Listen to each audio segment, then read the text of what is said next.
There was a brother that I heard a story of. For 30 years he's been trying to go to Mecca. 30 years. He wants to see the Kaaba. Every year, for some reason, his visa gets rejected. Every year. You ask him, why? Bro, look, I'll show you the papers, my guy. Saudi Arabia is not accepting me for no reason. I don't have a criminal record, I don't have nothing.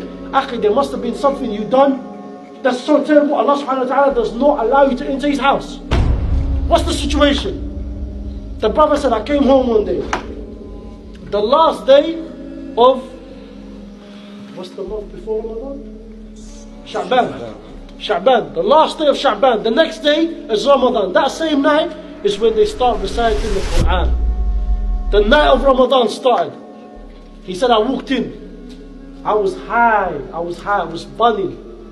On top of that, I was intoxicated by alcohol. He said, I walked in and saw my mum in the kitchen, and my mum looked at me and says to me, oh son, today is the last day of Sha'ban. Tonight is the first day of Ramadan. My son, repent to Allah. Repent to Allah. Come to your senses. And do you know what this man done? The man said, I was so intoxicated while my mother being in the kitchen. He said, I pushed her so hard that she burnt all of herself here. She had 3rd-degree skin burns.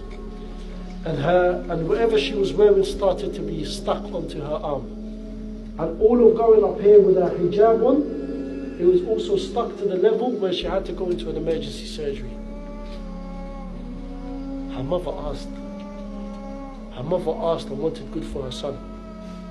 Her son pushed her mother to such a level, she now has to suffer with this for the rest of her life.